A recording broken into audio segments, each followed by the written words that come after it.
बिस्मिल्लाहिर्रहमानिर्रहीम। आज की वीडियो में हम बात करेंगे सेल्स के बोर्ड। इससे प्रीवियस वीडियो में हमने बात की थी बफी कोड के बोर्ड और उससे प्रीवियस वीडियो में हमने बात की थी ब्लड कंपोजिशन के बोर्ड। तो एक्चुअली हम होल ब्लड की बात कर रहे थे। होल ब्लड को सेंट्रीफ्यूज के बाद उसमें से तीन चीज़ें नमूदार होती हैं। सबसे पहले प्लाज्मा, और प्लाज्मा जो कि 55% होता है और लेस देन 1% होता है बफी कोड, जो प्लाज्मा और आरबीसी को डिफरेंशिएट करता है, और उसके बाद होता है 45% आरबीसी। आज की वीडियो में हम बात करेंगे आरबीसी के बोर्ड, सेल्स के बोर्ड। और एक इम्पोर्टेंट बात कि पिछली वीडियोस में हमने बात की थी ब्लड कंपोजिशन में प्रोटीन के बोर्ड तफसील से बात की थी।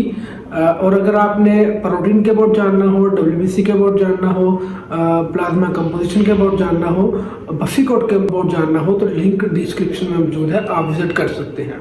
प्रीवियस वीडियोस में हमने जाना कि प्लाज्मा 55% होता है और बफी कोड लेस देन 1% होता है, और फॉर्मेट एलिमेंट आरबीसी जो कि 45% होता है। तो आज की वीडियो में हम बात करेंगे फॉर्मेट एलिमेंट्स के बोर्ड जो कि 45% होता है। मेरा नाम ज़िशान अली है। जैसा कि आप जानते हैं कि मेरी वीडियोस हेल्थ, मेडिसिन और लैब टेस्ट के बोर्ड होती हैं। अगर आप मेरे चैनल पर नए हैं, मैं आपसे गुजारिश करूंगा कि मेरे चैनल को सब्सक्राइब कीजिएगा, मेरी वीडियो को लाइक कीजिएगा, कमेंट कीजिएगा और अपने दोस्तों के साथ शेयर कीजिएगा ताकि नॉलेज ज़्यादा से ज़्यादा स्प्रेड हो सके। तो आज की वीडियो में हम बात कर रहे हैं फॉर्मेट एलिमेंट के बोर्ड जो कि 45% होता है। इसको हम पैक्ड सेल वॉल्यूम या हेमेटोक्रिट बोलते हैं। जैसा कि हेमेटो का मतलब होता है ब्लड और क्रिट का मतलब होता है किसी चीज़ को सेपरेट करना, यानी कि ब्लड सेपरेशन के अमल से हमें पैक्ड सेल वॉल्यूम या पीसीवी हासिल होता है। Packed cell volume also called PCV और HCT like hematocrit HCT as the volume occupied by erythrocyte in given volume of the whole blood sample। ये हेमेटोक्रिट की डेफिनेशन है और इससे पिछली पैक्ड सेल पीसीवी की डेफिनेशन थी। लाइक जो हम एक सैंपल लेते हैं उसका हम सेंट्रीफ्यूज करते हैं, जैसा कि आप अपनी स्क्रीन पे इस टाइम देख रहे हैं कि एक सैंपल है, उसको सेंट्रीफ्यूज किया है और उसका 55% प्लाज्मा लैदा हो गया, लेस देन 1% एक लेयर है जिसको बफी कोड बोलते हैं, और 45% जो कि फॉर्मेट एलिमेंट है जो नीचे बैठ गया उसको हम फॉर्मेट एलिमेंट बोलते हैं जो कि 45% होता है। ये एब्सोल्यूट वैल्यू इंडिकेट करता है और ये RBC, HB, content and concentration का काम करती है। There are two method of determine of PCB. Number 1 micro haematocrit और नंबर 2 मैक्रो हेमेटोक्रिट।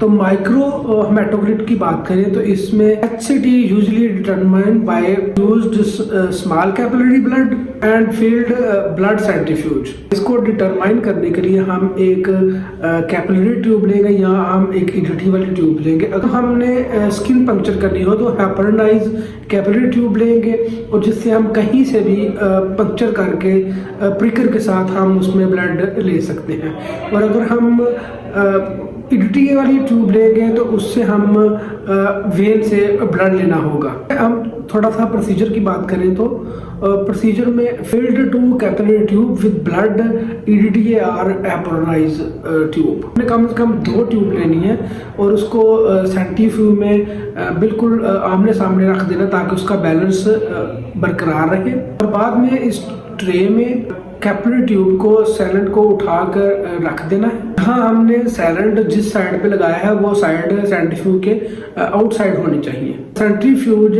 50,000 से 10,000 आरपीएम पे चलाना चाहिए। सेंट्रीफ्यूज रिजल्ट शो कर देगा, या कुछ सेंट्रीफ्यूज ऐसे हैं कि जो ग्राफ की शक्ल में रिजल्ट शो करते हैं, जिसको हमने नोट कर लेना होता है।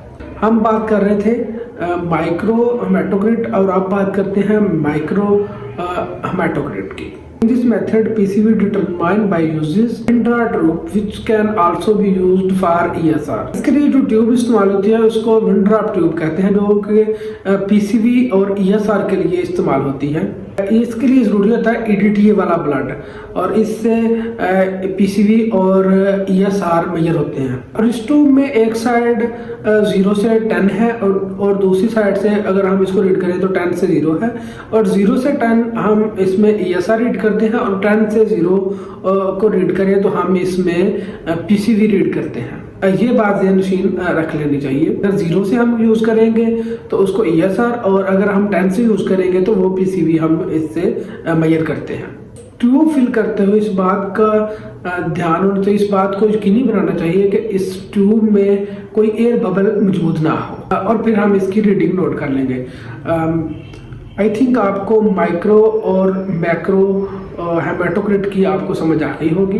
तो अब हम बात करते हैं इसकी नॉर्मल वैल्यूज़ की, कि इसके कम या ज़्यादा होने से क्या फ़र्क पड़ता है। इसकी हम नॉर्मल वैल्यूज़ की बात करें तो normal values male female sex और एज के लिहाज से डिफरेंट होती है। अगर मैन की बात करें तो मैन में इसकी नॉर्मल वैल्यूज़ 40 से 52 तक है, और वुमेन की बात करें तो इसमें 37 से 47 तक नॉर्मल वैल्यू है। और अगर PCV डिक्रीज हो जाए तो इसमें वीकनेस, अनीमिया और HB लेवल लो हो सकता है। अगर हमारा PCV इंक्रीज हो जाता है तो इससे हमें पोलिस्थीनिया और डिहाइड्रेशन हो सकती है।